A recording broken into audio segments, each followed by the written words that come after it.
Red Level and Dell Technologies. Helping smart businesses in Metro Detroit stay ahead of the competition with hybrid cloud solutions engineered to save time, lower risk, and support future growth. Rethink business, rethink IT. Ladies and gentlemen, the next session, Detroit's Resurgence, Philanthropy's leading role, is sponsored by DTE Energy Foundation. Please welcome President and Chief Executive Officer of the Ralph C. Wilson Jr. Foundation, David Egner. Detroit Program Director for the Knight Foundation, Katie Locker. Vice President of DTE Energy and the Board Chair and President of the DTE Energy Foundation, Faye Nelson. Vice President of Community Investment for Rock Ventures, Chris Ewell. And to moderate the discussion, the editorial page editor for the Detroit News, Nolan Finley. Sitting on the couch too? Huh? Yeah. Yes. Yeah. We won't leave you there, buddy.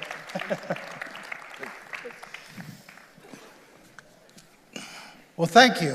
Thanks everyone for being here, and thanks to our panel. We have a good group. I think most of them well known in this community, so we don't have to go through long bios. But just to briefly update you, we've got Chris Ewell is, as you heard, Vice President of Community Investments for Rock Ventures. Before that, he started his life as a banker and worked for a few years at the Skillman Foundation.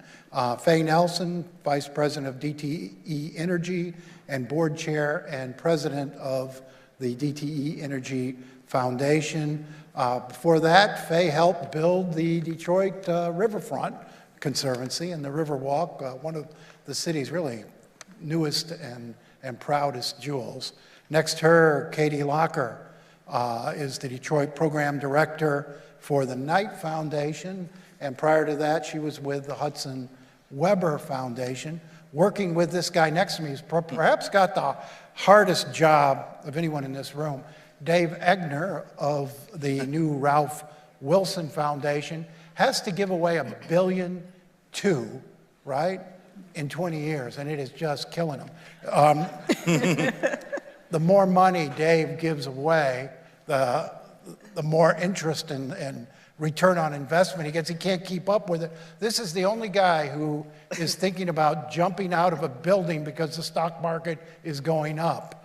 So Dave worked at the Hudson Weber Foundation also as its director. So I'm going to talk about today, as you know, we're talking about philanthropy.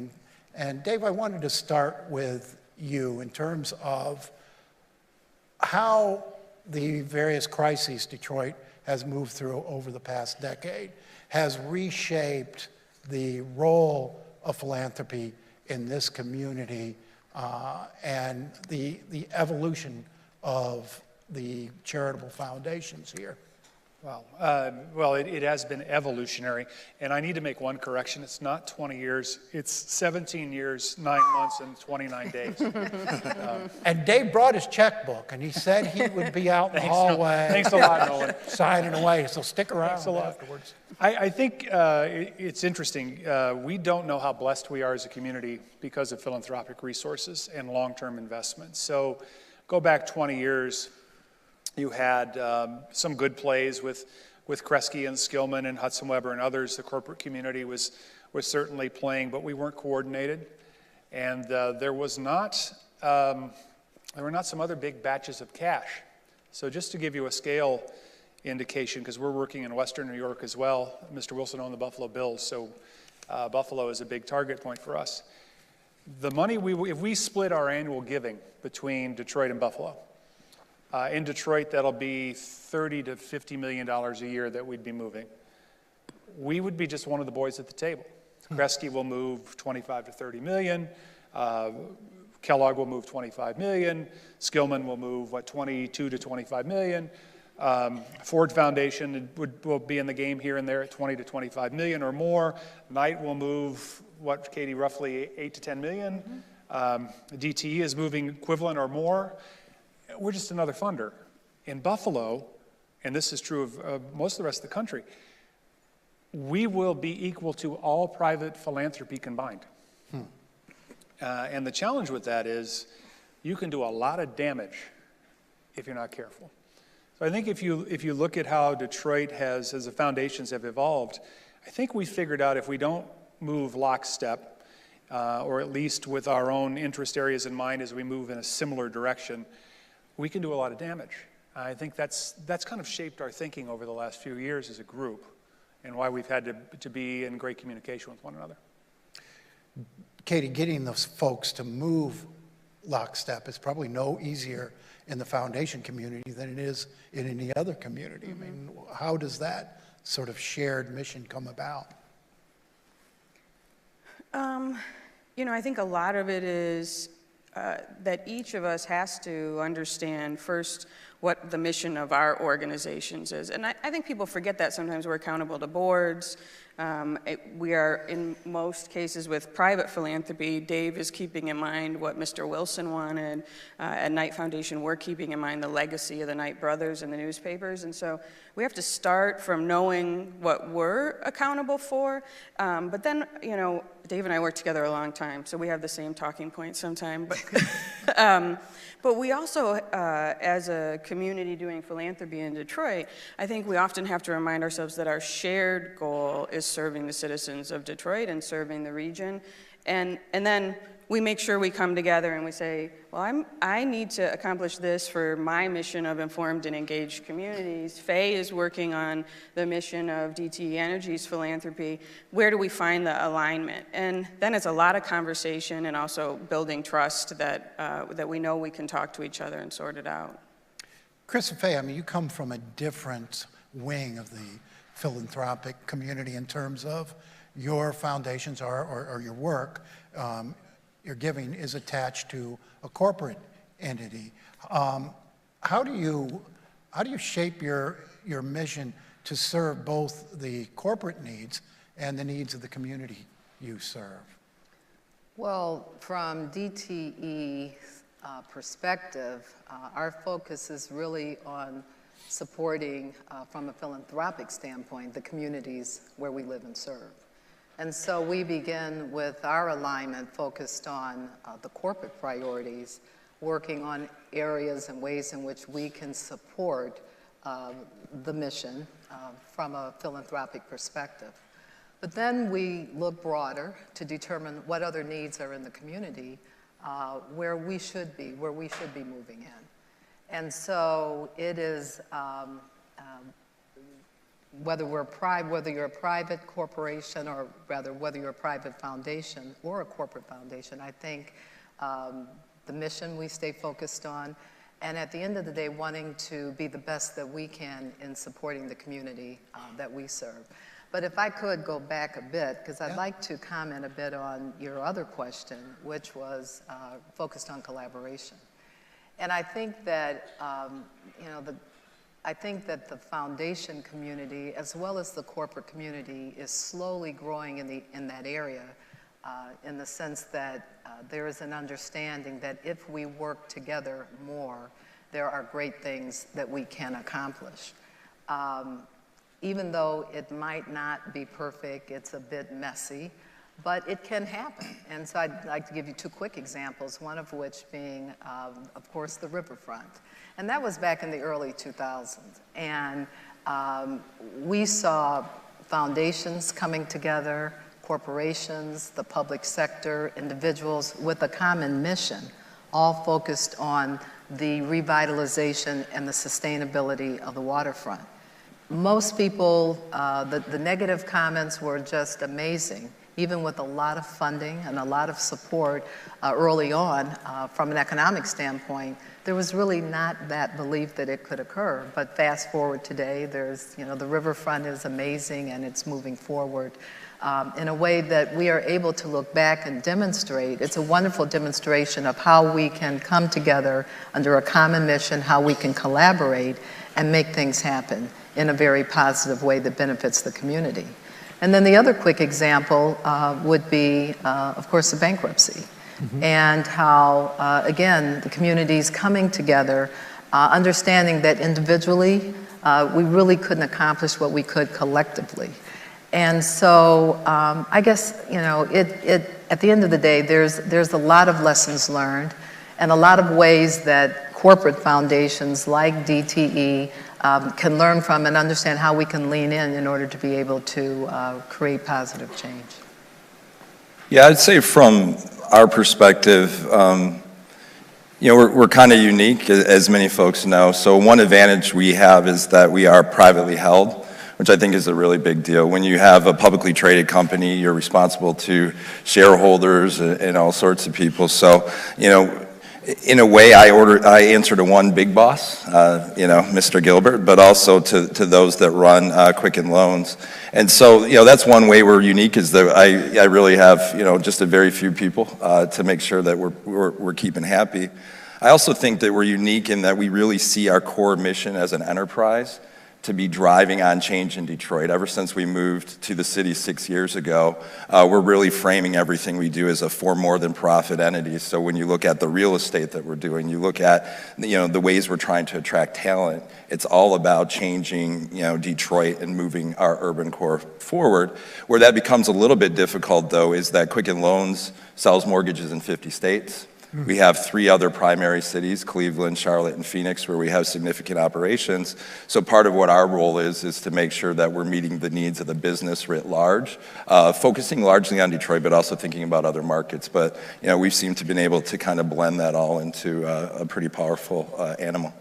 I want to go back to something Dave mentioned at the start, talking about the evolution of philanthropy in Detroit. And there was a time here when, and I assume everywhere, where foundations wrote checks, looked at proposals, yes, no, and wrote the check. That really changed in Detroit during our serial crises when the city was short on leadership, but also on resources. And this foundation community stepped in and filled voids there in terms of providing not only money, but also the leadership and the vision of how to keep the revival of the city going during those troubled times. Talk a little bit about how that experience reshaped how philanthropy works in Detroit and how it might be different than some other places. I think that specific, the Grand Bargain accelerated a natural process. Mm-hmm. I think we were learning this notion of how to play together before that. Mm-hmm. And first of all, let me define collaboration, because I think we misdefine it. It is an unnatural act among non-consenting adults. That's true. It's hard, it's difficult, it's competitive. When you're competitive, we live in a capitalistic society. We compete, with sports, and look at how popular sports are. It's taught us to compete with each other, and we constantly are competing whether we think we are or not. So this notion of collaboration isn't easy. We already saw, though, collaborations around issues. The New Economy Initiative was a $100 million collaboration and was not without a tremendous amount of pain early on. If you want to see foundations go at it, pull together $100 million and not know what to do with it. There were great fights, gnashing of teeth over that issue. There were collaboratives that the riverfront was built on the collaborative sense as well. Mm-hmm. So we had already gone through this process of learning how to disagree with each other. I think when the challenge with what we were doing before that is we'd all sit in a room and talk about the projects we wanted to do. We wouldn't argue. Now that you take what would be the bankruptcy and the urgency of that, it accelerated that natural process substantially. The question I have is twofold. One, is this notion of gap filling for philanthropy sustainable? You're now returning to a strong city government system. Right. Do we need to take a different role in that space? And the second issue is, are we suffering from collaboration fatigue? Have we reached this point to where all of us have our own boards, that if all we're doing is collaborating, we don't look like we have an original thought or like we can pursue agendas that may not be in line with everybody else? I worry about those two things and how they play out. Mm-hmm. Thoughts on that? At Knight Foundation, we're engaged in a lot of collaborations, a tremendous number of collaborations around the country about the future of journalism. In each of our 8 communities, we have resident program directors, we have these collaborations, and we have a pretty healthy tension at at the executive level and with our board that says the Knight Foundation has a clear purpose, it's unique, and when we sit at a table and we all have to agree, it sometimes brings us more to this neutral rather than a leadership position. And so I think all of us look for those opportunities where we can be a champion. I think during the time of Detroit's greatest crisis, when we had a mayor in the process of stepping down and the autos were in so much trouble and the city itself was going through the foreclosure crisis, there was a lot of step up, and philanthropy could be such a dominant leader. And I think the challenge for us now is to pick the more unique moments where we bring a specific asset that maybe our foundation has some intellectual capital or some other resources where we can stand out. And I think we are seeing that more clearly in the philanthropic community where folks are identifying where they bring a particular strength and then where those places where they should be a partner. Right. I would agree with that. I think that, you know, from our perspective, we really are focused on, at the end of the day, making a difference. Investing our dollars in such a way where the change, we can recognize the change as being impactful, that it's meaningful, and that it's sustainable. And so we realize that in many instances, there are times in which we will go and we will individually invest. And then there are other times in which collaboration is important and quite appropriate. I mean, when we reflect on directionally where the community is moving, let's say Detroit, for example, or for us, I mean, we are a statewide organization and we have interest, and our focus is not only in Southeast Michigan, but in areas as we call Greater Michigan, Grand Rapids, Muskegon, the Thumb.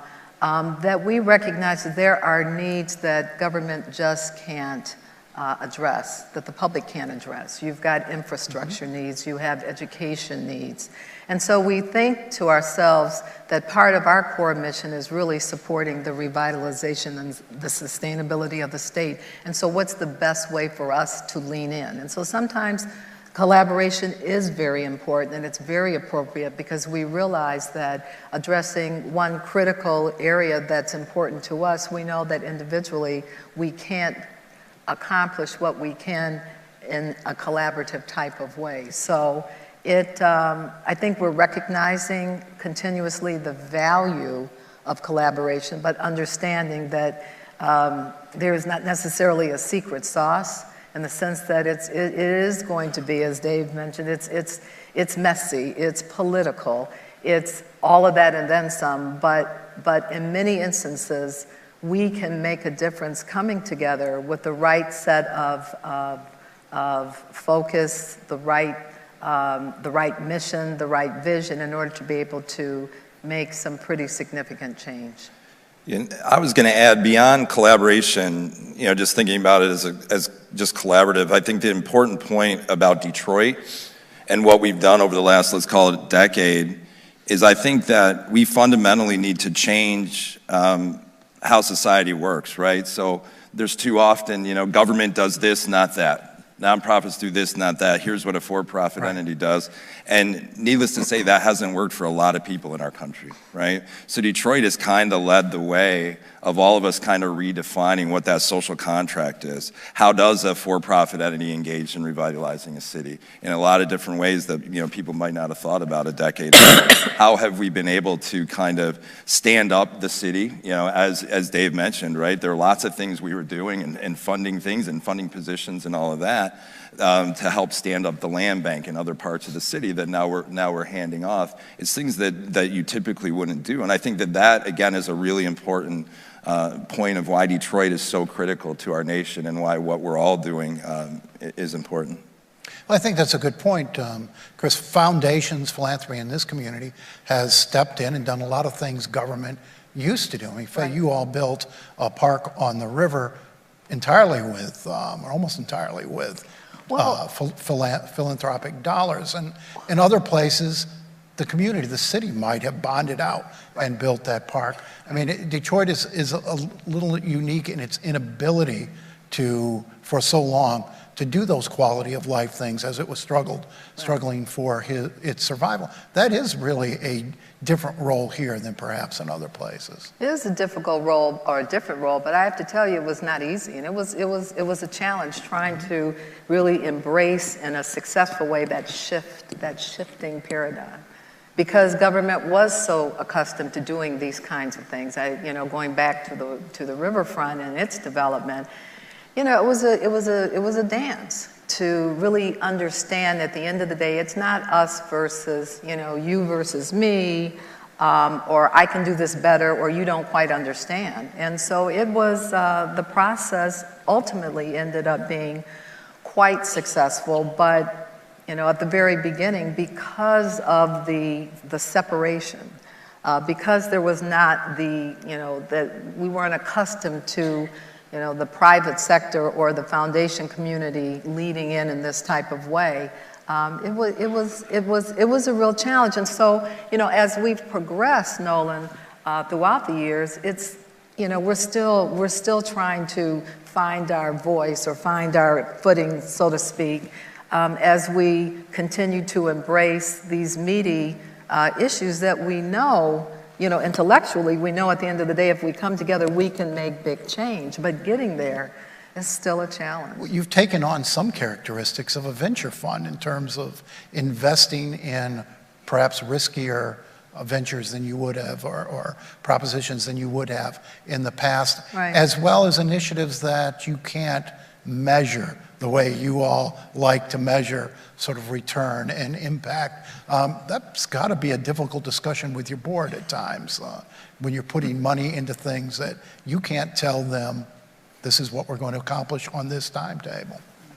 You can't measure everything, at least in the reasonable time frame. You can look at some trend lines and analysis, but you can't measure everything. Sometimes it's a judgment call. And it's nothing like going to a board with a multi-million-dollar request saying, yeah, it might not work.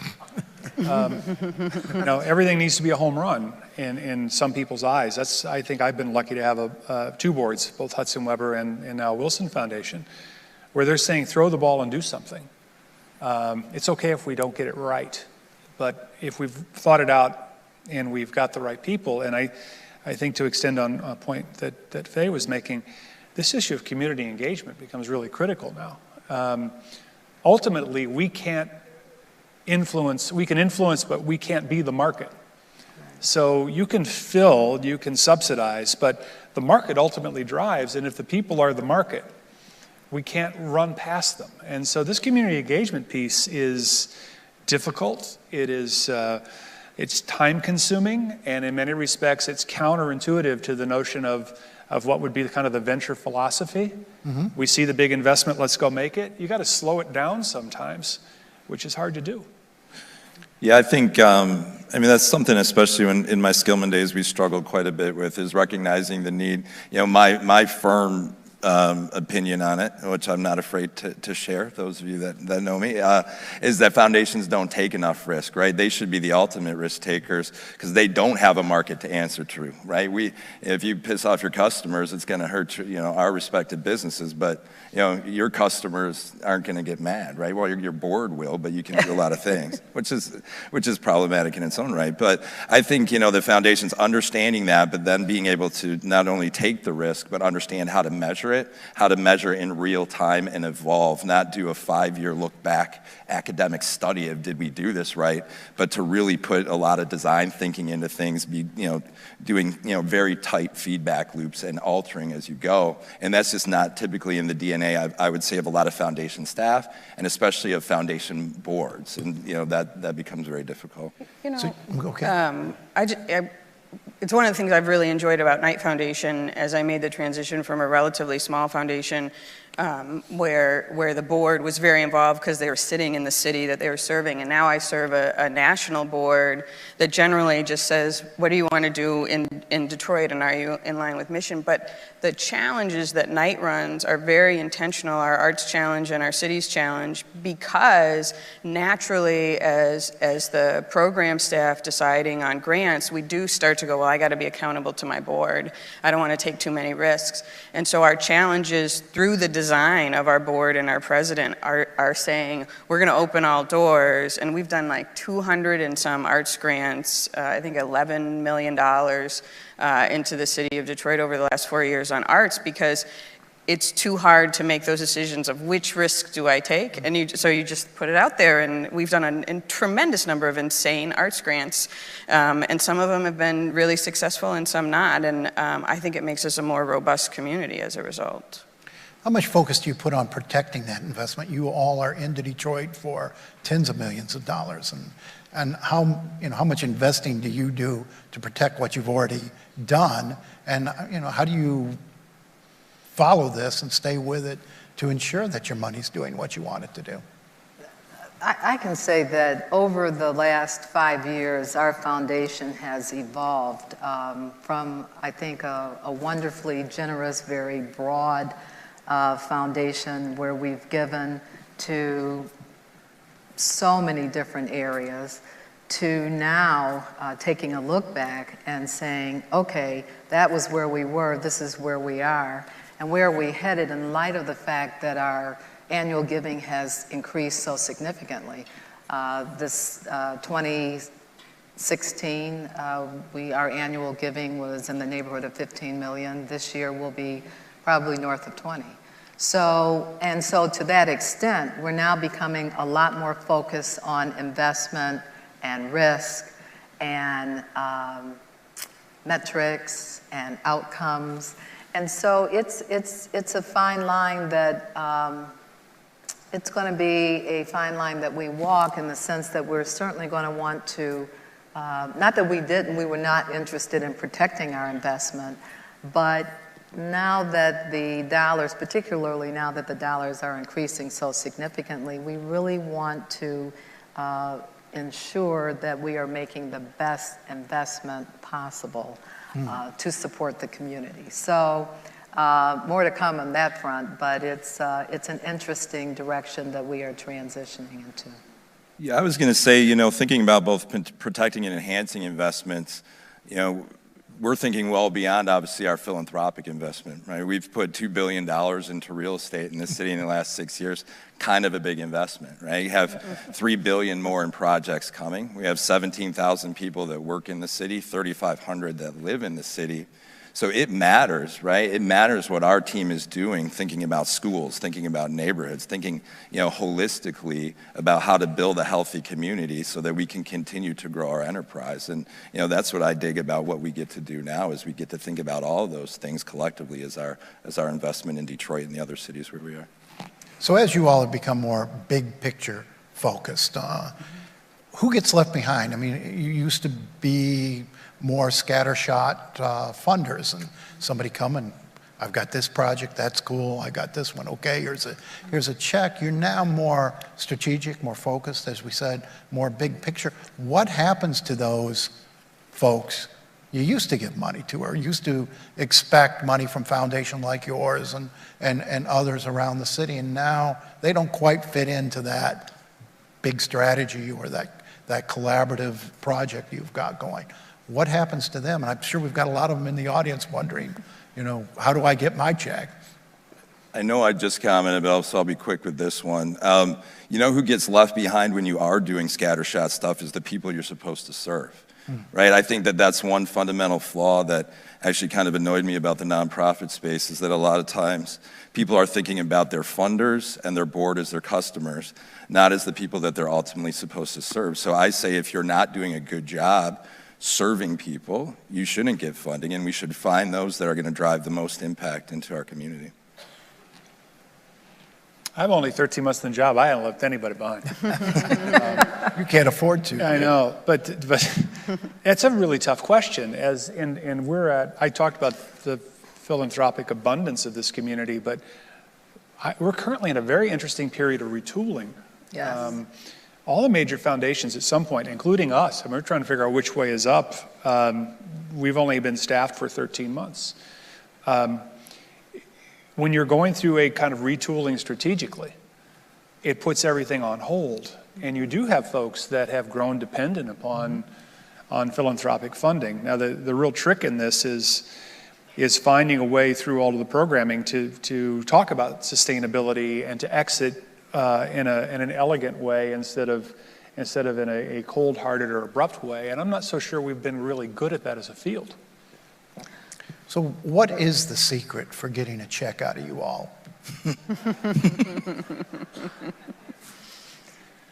You know, I spend a lot of time talking, since I worked for Dave, I've now been in philanthropy for about 9 years, and so I talked to a lot of members of the community about it, and it is a real challenge. And I think because of this abundance of philanthropy, there's this constant announcements of Wilson's going to give out $30 million in Detroit this year, and Kresge's going to give out this much, and Ford is reinvesting it. So it feels like there's all this money, and we're missing out. But I also spend a lot of time with folks who are doing the fundraising. It's a tremendous amount of work. As Dave mentioned, it's like we're all always saying, oh, hang on, we're just planning. And so we can't take the asks right now. I do think a lot of it is relationship building. And it's not just relationship building with like the people that are sitting up in these chairs. It's about your work. It comes down to serving the people. Your work being respected in the community, your work being talked about in the community, there being a recognition that it's really happening. And if you're really doing the work, we generally come and find you if you serve the mission. But then it's also, for folks who've never had philanthropic funding, it's about getting in the door. Again, it's one of the things I like about our challenge process. I know Cornetta Lane was just up on the stage and Paddle to Porch. Her project was a Night Cities Challenge winner, and it elevated her ability to talk to other funders because she had received philanthropic funding. Now, Chris, the first place anyone goes for money is Dan Gilbert and Rock Venture. Well aware of that, yes. Yeah. So how do you sort it all out? When we talked the other day, you said something I thought was interesting. You said you're more likely to write a really big check that has some impact than you are 20, 30 small checks just to, please a whole lot of people. Yeah, and we were talking about that the other day, and then even beforehand here. So in 2015, I think we granted to 400 organizations. In 2016, it came in kind of a quarter of the way through 2016. We granted to maybe 200. I think I co-lead this work with a woman, Helen Johnson, who came over from the Kresge Foundation. I think Helen and I would be happy if we invested in maybe 25 or 30 things, right? And the reason is we're trying to drive on definitive goals, and we need to find those partners that can drive on that. And so what we've tried to do is take our whole stance from being just reactionary, responding to requests, to say, no, this is what we're going to do. And as Katie said, we're going to we're more likely to knock on your door when we hear you're doing good things. I'd say the other thing is, the strong banker side of me is still there too. It's not just that you have a good project, it's that you have the operational and financial wherewithal to drive that project over the long term. And so we're not just looking at, hey, you're doing cool stuff. We're looking at, we're going to go deep into your organization. We're going to make it a little bit uncomfortable. But I think that needs to be anticipated out there. And I would say, and I always had a problem with like the term philanthropist or philanthropy. I think we're investors, right? And so when you take an investor mindset, you got to think holistically about all those things, and folks need to be aware of that. Faye, you're still kicking in for a lot of chicken dinner fundraisers, aren't you? Well, we fund programs as well as events. Right. And those events that we support are from organizations that really have a strong track record from a programmatic standpoint. So the dollars that we fund, or that our sponsorship dollars, we really identify or direct them, or have them redirected rather, to support either programmatic initiatives or the general operating needs of the nonprofit. But we think it's important. We know that a lot of the nonprofits that we have experience with, that we have a relationship with, are always needy from a funding standpoint. And so we find that this is just another way that we can support the nonprofits that we believe serve the community well. As funders, you get a pretty good look at the nonprofit community in this town. I wonder if you could talk a little bit about the status of our of the nonprofit environment here. Do we have too many organizations overlapping in their mission? Should there be a consolidation effort? And who drives that? Is it you all? It should be the market. I mean, first, let me go back to the first question and transition to this one first. Or next. I'll get that right. 95 to 98% of what we do is say no. So this notion of getting a check out of us is interesting. The other interesting thing is we're all place-based funders. We live here. Right. National funders. It's one thing to say no to a group in a city you don't live in. It's another thing to say no to somebody you used to date. And you know, we've had personal relationships that makes it hard.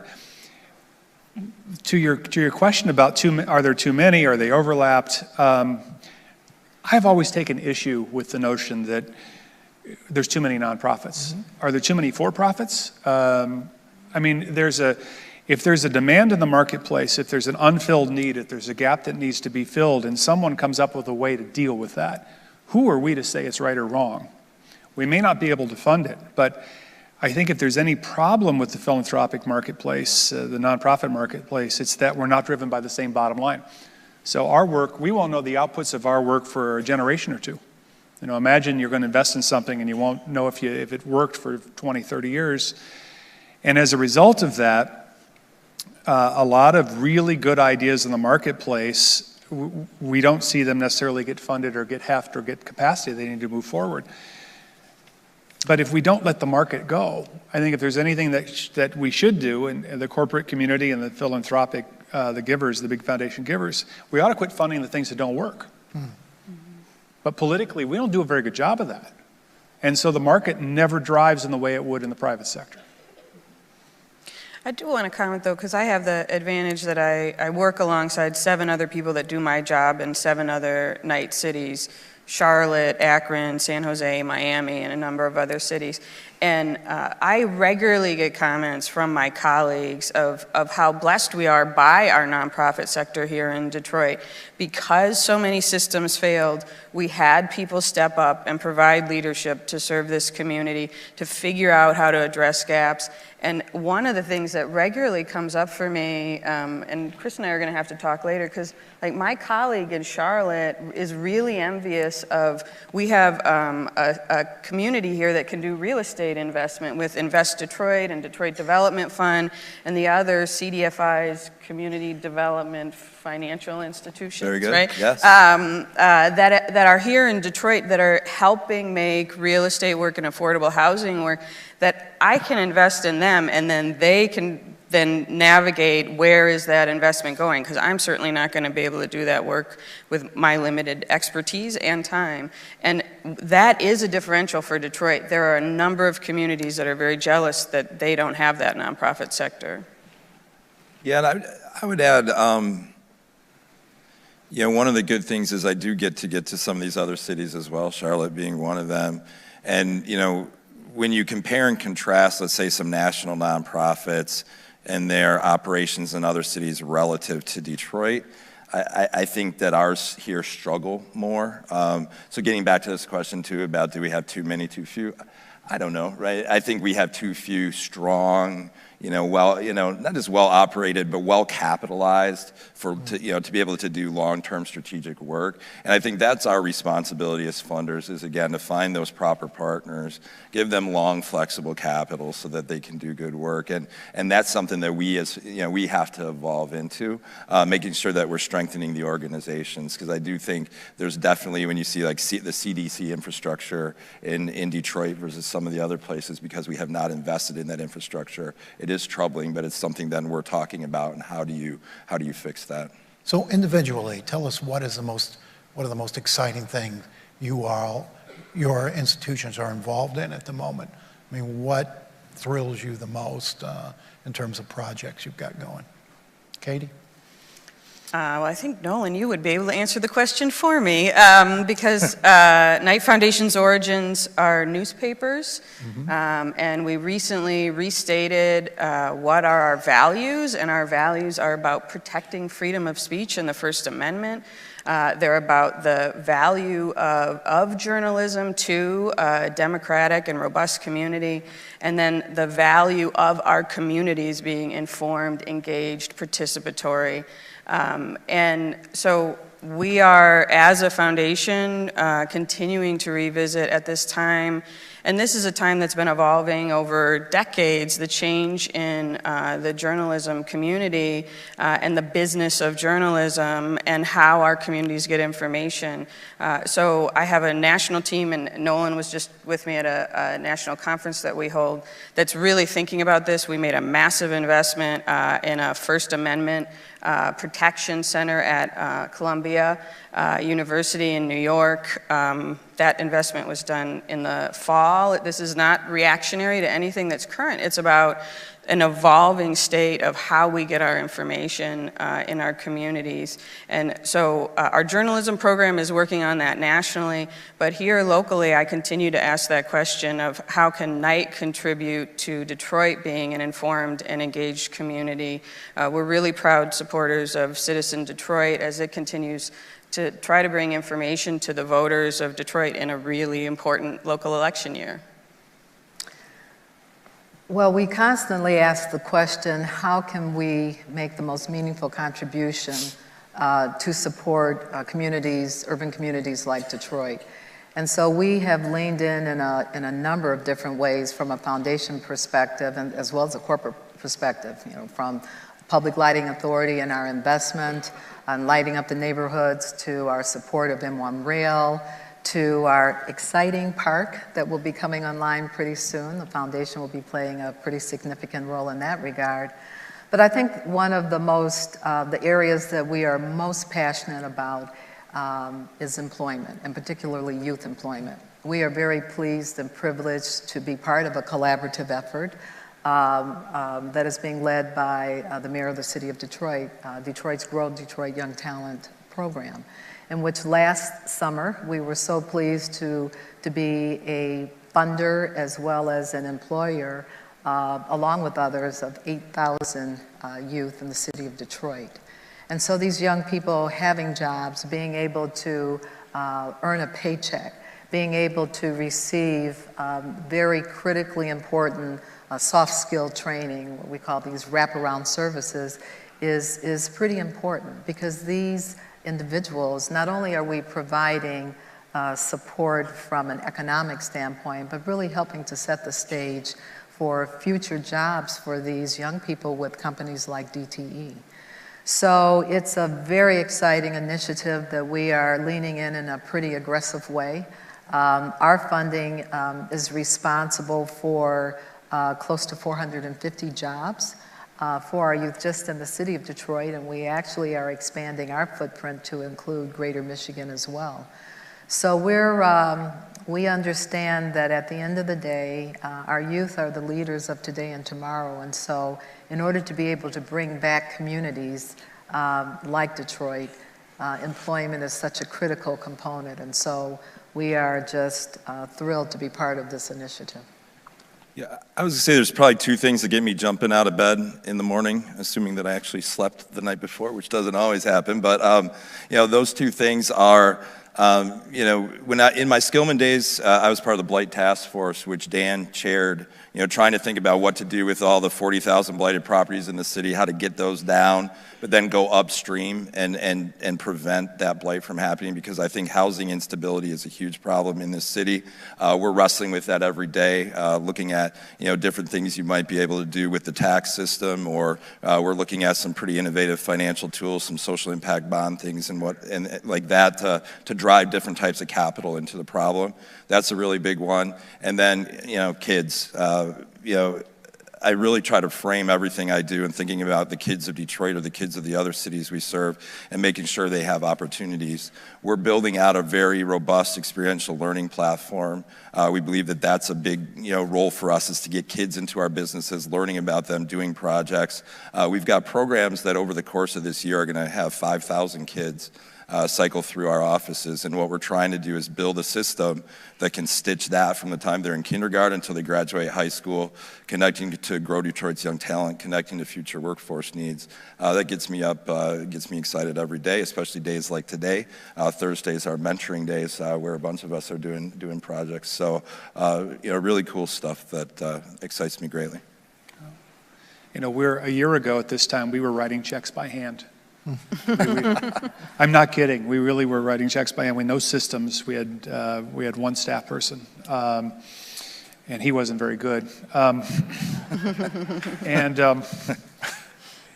I think we're very much in our get smarter phase as we're starting to build out. We've now fully staffed up. We're at 17 staff members.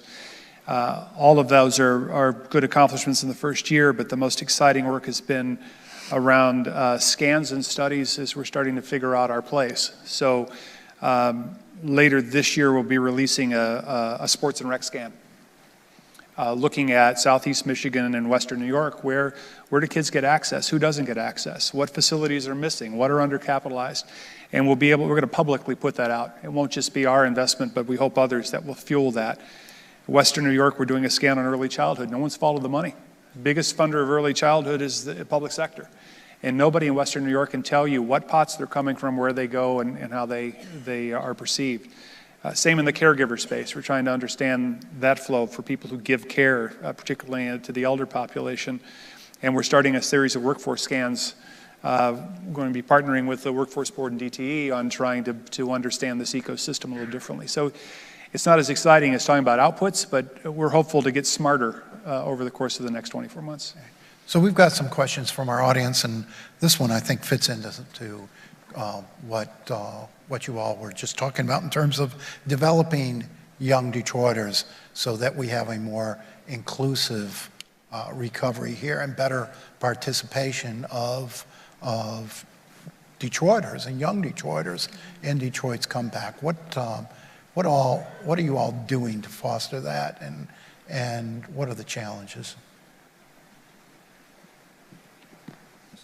Okay. So everybody go ahead, Faye. Then I'll jump in.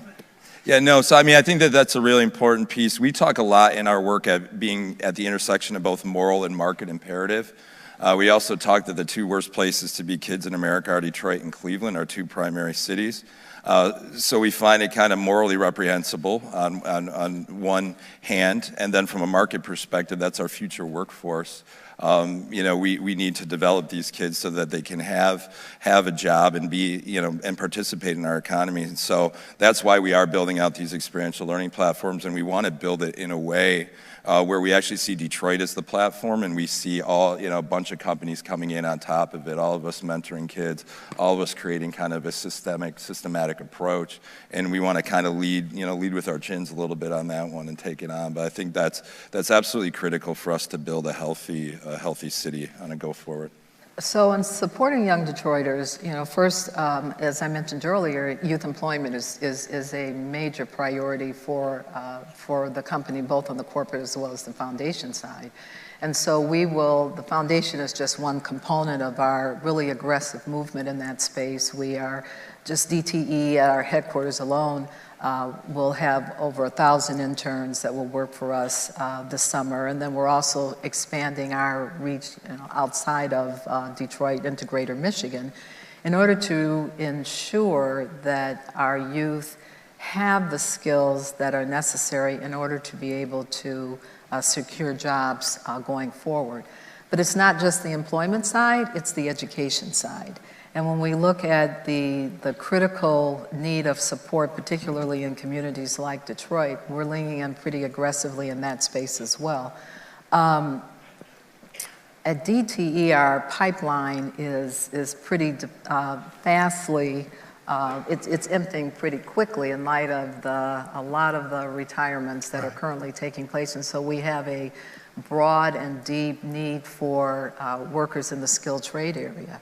And so we are really looking to invest in programs in our public schools, in the vocational type programs to to provide the information just in terms of the availability of these jobs, to provide the resources in order to ensure that our youth have the ability and access to be trained in the area of skilled trade.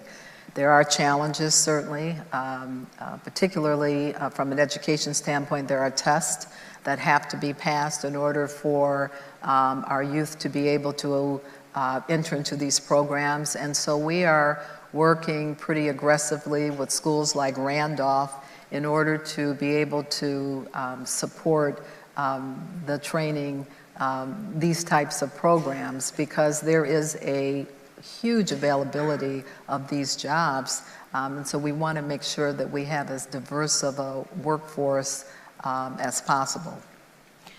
Well, and I want to add something that's a little different. You know, we don't have, Knight Foundation doesn't have a youth mission, so we wouldn't particularly target that. But one of the things that we fund very intentionally is the nonprofit media here. And so when you think about the last few years, the coverage that Bridge Magazine has had, mostly through the reporting of Chastity Pratt-Dawsey, one of their great reporters there, about how are schools doing? What are the challenges? What's the future of the school board? We're really proud to be part of that investment in the Detroit Journalism Cooperative that makes sure that that reporting then is also talked about on WDET and Michigan Radio. There's this weekly talk show called My Week where they talk about it on Detroit Public Television. And then there's a partnership with ethnic media, because in order to have these conversations about what's the future of our youth, we really need that information. And increasingly, as you know better than anyone up here, the resources are not there alone in the commercial newspapers to cover these issues.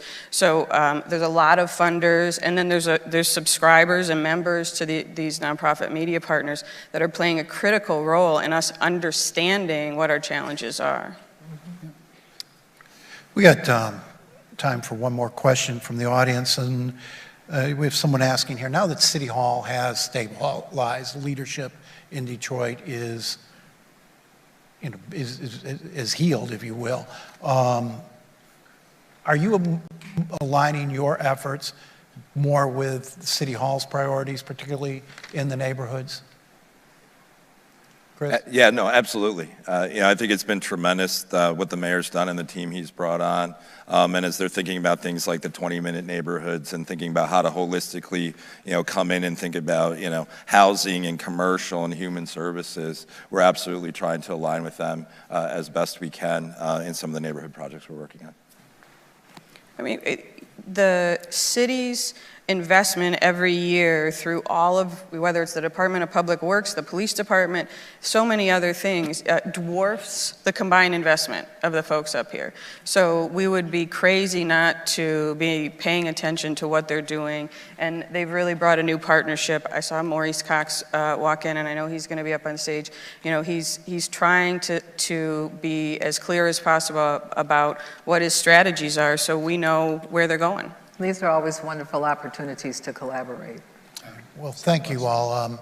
Thanks to you. Thanks to our panel. We appreciate your time and thoughts this morning. Thank you. Thank you.